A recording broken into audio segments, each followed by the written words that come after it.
Good evening. Our top story tonight, Treylon Burks. Treylon Burks has the chance to be a wide receiver one. He is getting hype. He is getting steam. And it is because Treylon Burks is just that damn good. We saw it at the end of last year. Then he got a concussion. And if it weren't for that concussion, I truly believe from the bottom of my heart that Treylon Burks would be ranked much higher than we have him right now. So we have the case for Treylon Burks to be a wide receiver one in fantasy football and more on Player Profiler today.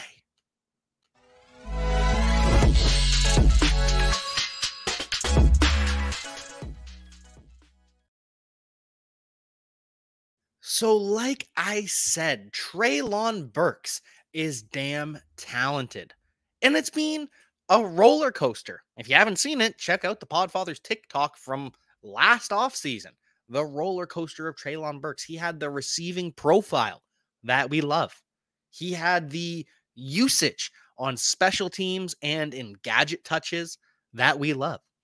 But then we get to the combine and Treylon Burks disappoints just a little bit. Still runs 4.5, still A.J. Brown territory, but we were hoping for more. And then we get to August, training camp, and Treylon Burks is having trouble breathing. He is not able to finish practices because he has asthma.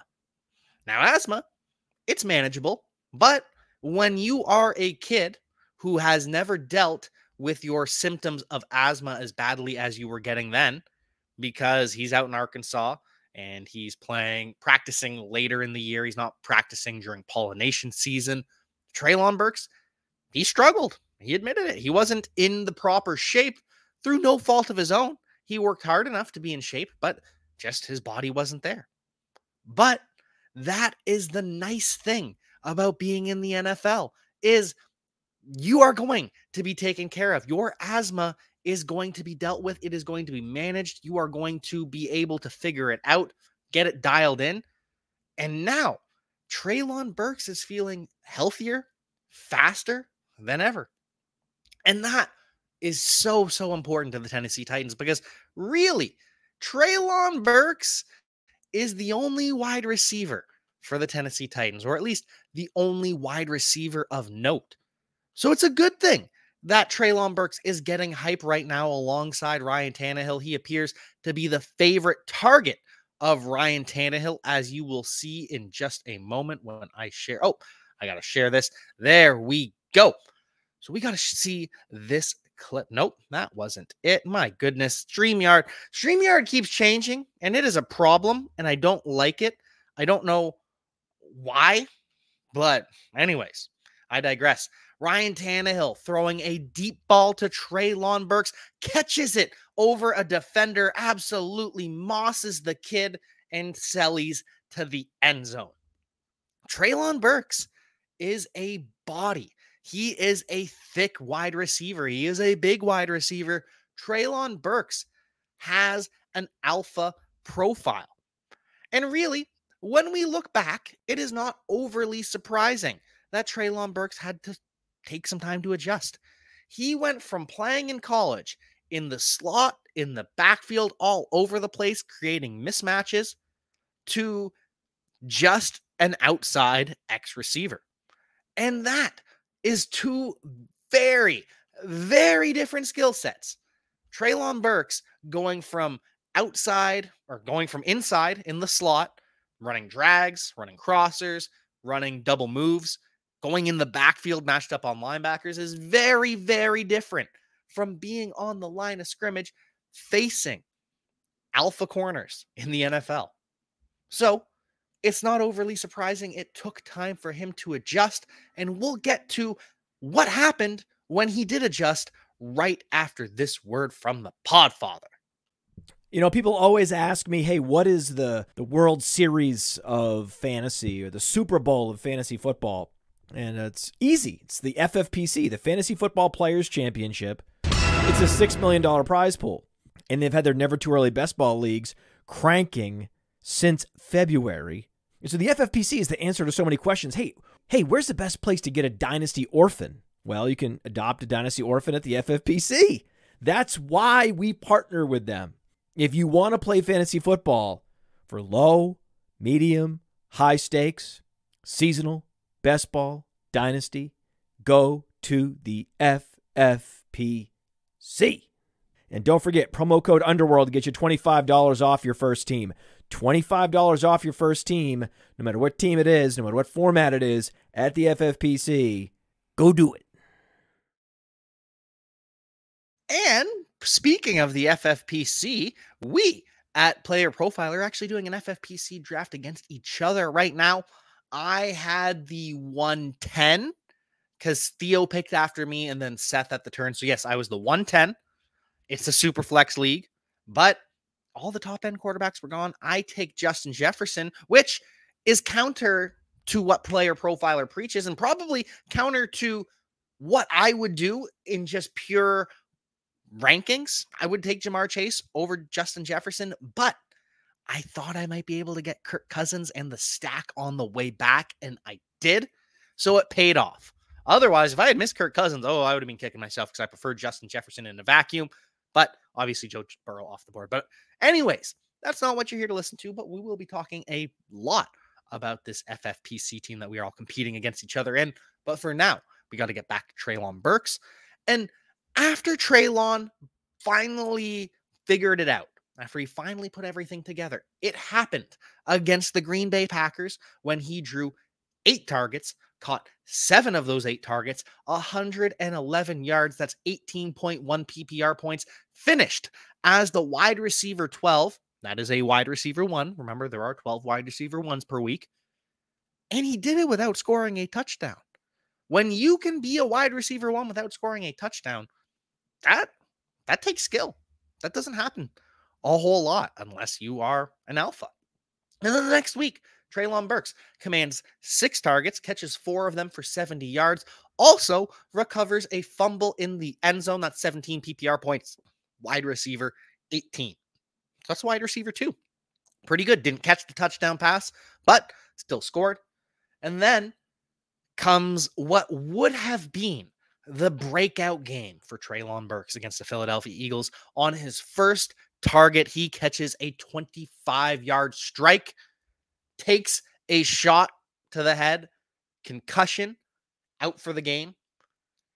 Terrible, because it was very clear from that play until he got the concussion and just the vibes heading into the week. It was, okay, Treylon Burks had the 111-yard game. He just drew 6 targets, was a wide receiver 18. Let's see what he can do. This is the week against the Philadelphia Eagles. 1 catch, first drive, touchdown. Still finishes as the wide receiver 45 with 1 target, 1 catch, and a concussion. Pretty impressive, but obviously he missed that game. And it's very, very common, if not expected, for wide receivers coming off a concussion, unless you are the elite of the elite, to take an adjustment week. We see this all the time. You go back through the history of concussions at wide receiver, more often than not, there is a dip that first game back. And it was a big dip. Doesn't catch either of his targets, takes a 15-yard carry, but that's it for Treylon Burks. Does pretty much nothing in his return from the concussion.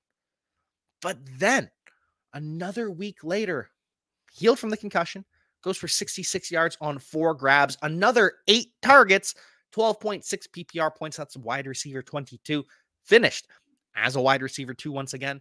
And then in his final game, catches 4 of 7 targets for only 19 yards, 5.9 PPR points in that game. It's wide receiver 63. That's not great, but 7 targets, 8 targets, 6 targets, and 8 targets over the last 4 games where we saw Treylon Burks finish or play fully healthy.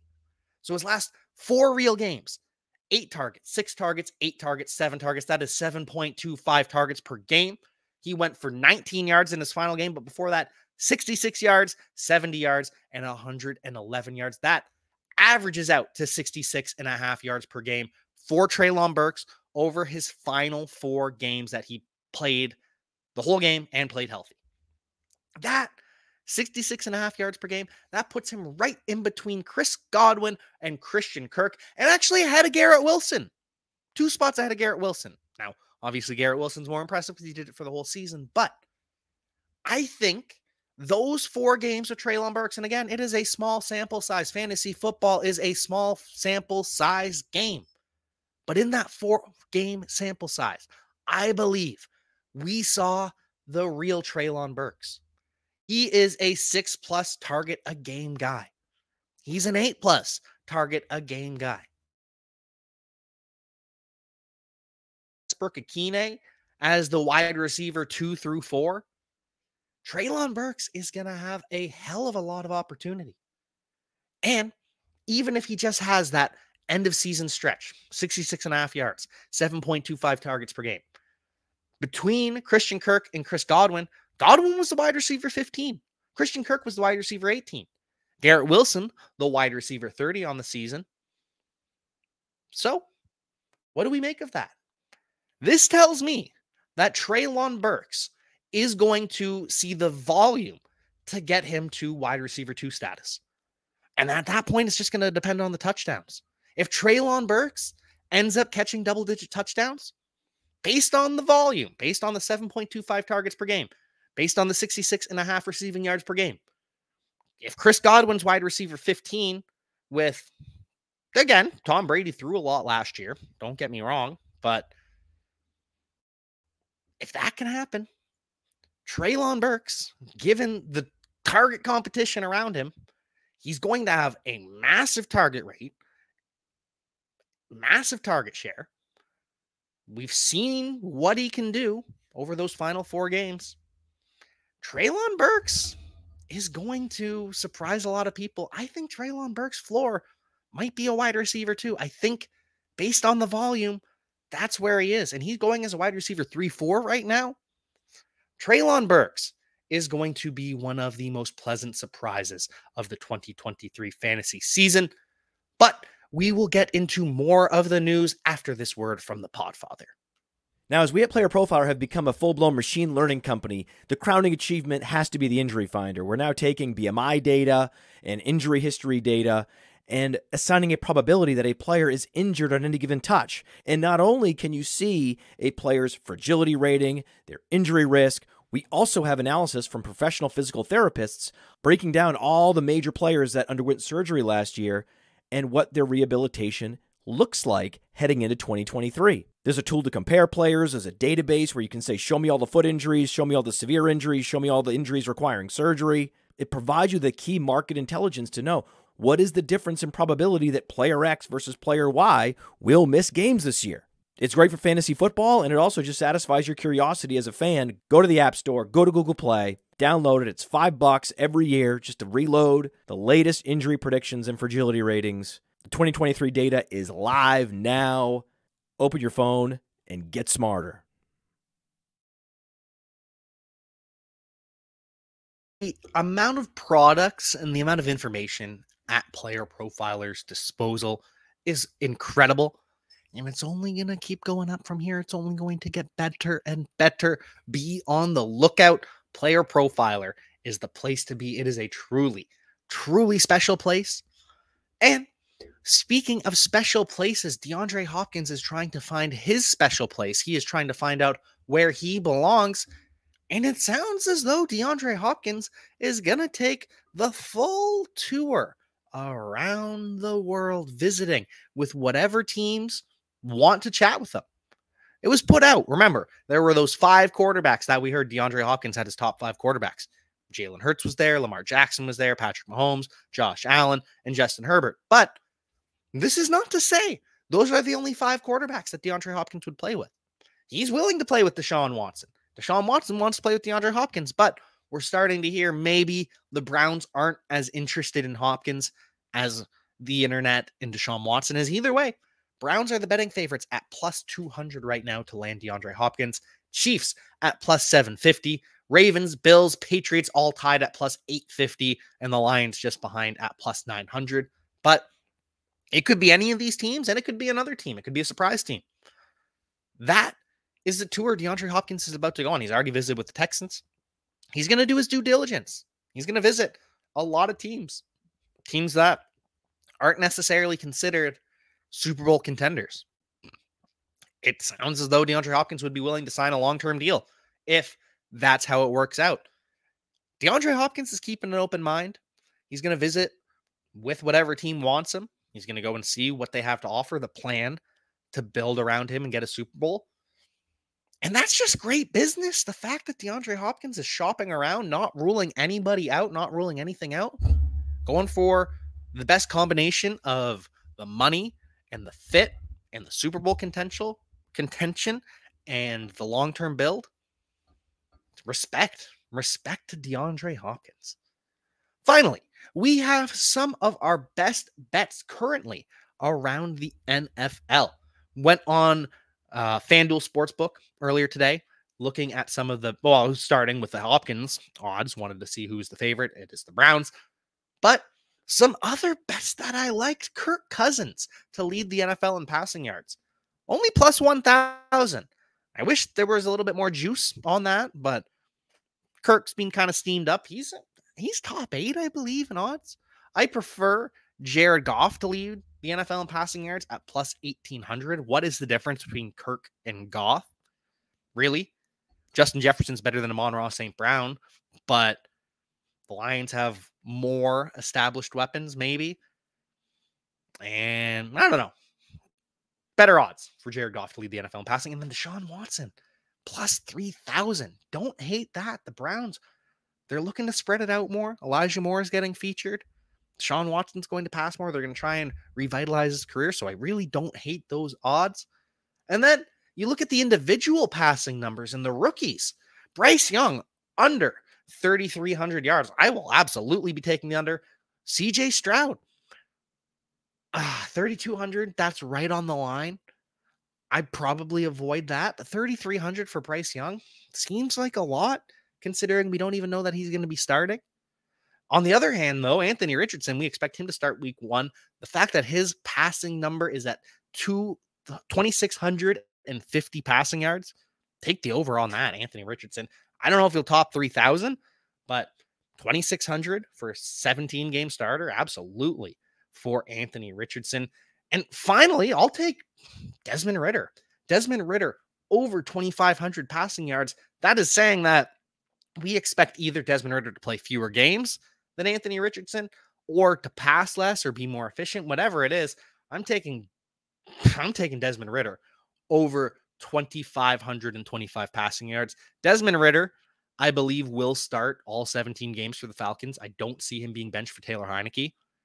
Maybe I'm wrong, but if Ridder plays all 17, he's going to pass that. And same with Justin Fields. He's going to pass 2,800 passing yards. You've heard me talk about the step forward we're going to see from Justin Fields. He will top 3,000 passing yards in 2023. I know that's not a high bar to set, but Vegas doesn't seem to think he's going to do it, or at least is putting the number under that. So Justin Fields, 3,000 passing yards. Book it. As for receiving yards, Amon-Ra St. Brown at plus 2,500. Love that.